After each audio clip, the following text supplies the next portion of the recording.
Okay, well, number 10 is Richard, the one and only Cambridge, and here he is. Yeah, all right.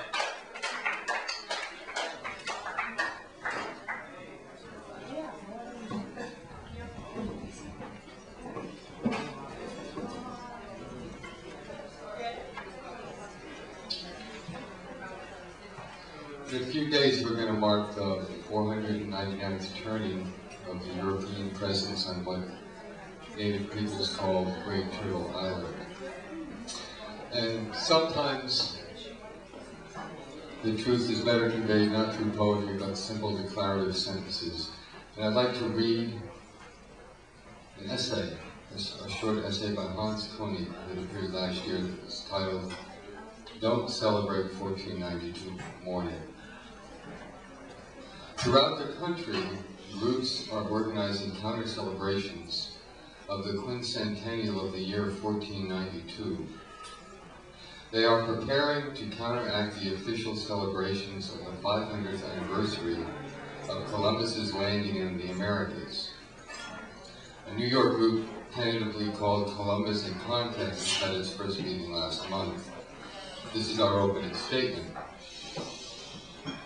We are not spoil sports. We are not out to spoil innocent fun, happy parading, dressing up in old costumes, and selling Santa Maria souvenirs. However, the fun is not innocent. "You are spoiling the pleasure of our children," a woman said to an American Indian who was demonstrating outside the 1992 exhibition already circulating in the southeast. That exhibition is called First Encounters.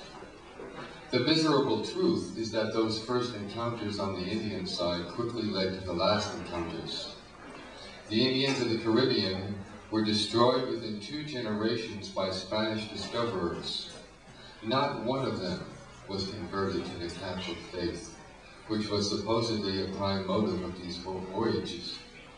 They died when they were hanged in rows of 13 in honor of the Redeemer and his 12 apostles, according to the original Spanish documents. They had their hands cut off when they did not bring in their quarterly quota of gold. Their chiefs were roasted on fires of green wood. When their cries kept the Spaniards awake, they were silenced with wooden slats put over their tongues. 10 years after the first landing, the miserable native survivors started killing themselves by eating poisoned roots. Yes, Christopher Columbus was the first European to sail to America in recorded history. But Columbus set into motion a sequence of greed, cruelty, slavery, and genocide that even in the bloody history of mankind has few parallels. He organized an extermination of Native Americans. He was also as mean, cruel, and greedy in small matters as he was in vast ones. I am not giving any radical opinions here. These aren't new facts. You can find them substantiated in the logs of Columbus's son and the writing of Bartolomé de las Casas, a Spanish bishop and historian of the time, and in plenty of other period documents. It may seem a pity to let go of dear national lore, but we can no longer in good faith celebrate this man and this occasion. We must look at our own past with open eyes. We must end the false myths about the white man bringing Christianity and about Columbus, the noble son of the humble weaver. Our false heroes and a false sense of the meaning of courage and manliness have too long burdened our national spirit. We must set out for a new harmony of races, for an atonement, or another word to say that word is at-one-ment, of past crimes. In that way, we have a truly new world discovered. Thank you.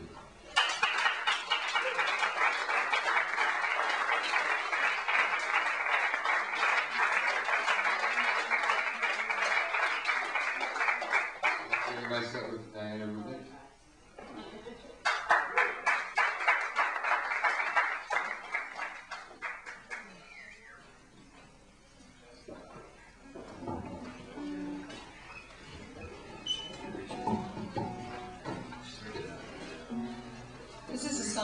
written about, it's kind of sort of a little historical story about a man who came to Bermuda, an expatriate, as we call them down there, and it's sort of a historical kind of thing. It's a little story.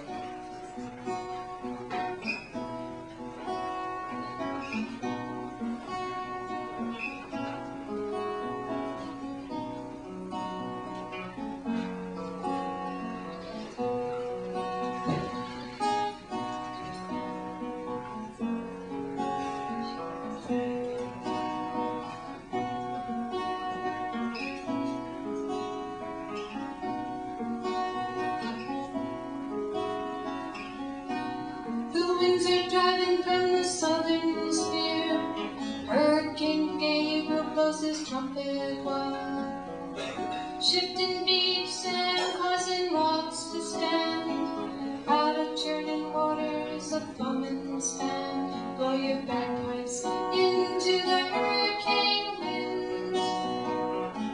Let the music flow along the lane, and folk dancing in a whirling dervish, kilts and blinds, bats and daggers shine.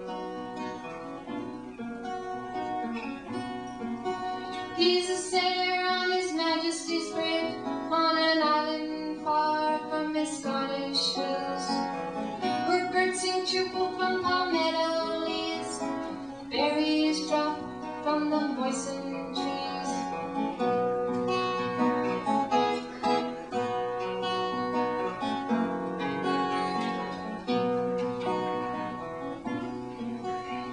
His thoughts are in the Highlands now, Scottish mountains, moors, and coastal lands, for he dreams of his lover in a cottage fair, laughing babies playing near the rocking chair. Blow your bagpipes into the hurricane winds. Let the music flow along the lanes, men folk dancing in a whirling dervish, kilts of blinds, bats and daggers shine.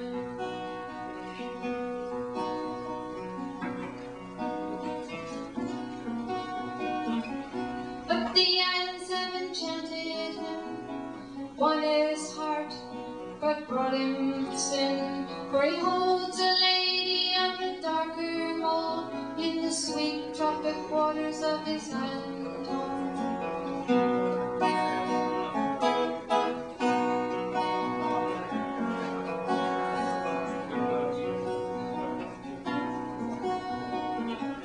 It's the life of a sailor where two worlds mix, European flavor on a southern isle, drawn to the mystery of the darker eye, drawn to the beauty of the African mind.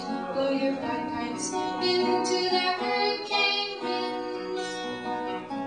Let the music flow along the lanes, men folk dancing in a whirling dervish, kilts of blinds, bats and daggers shine.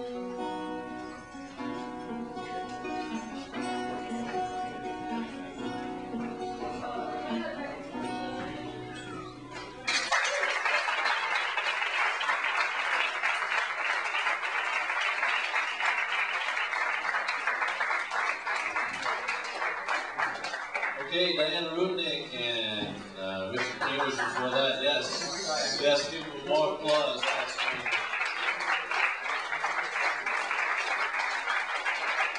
I see Justin's got Squawk magazines available, the last 2 editions, is that right?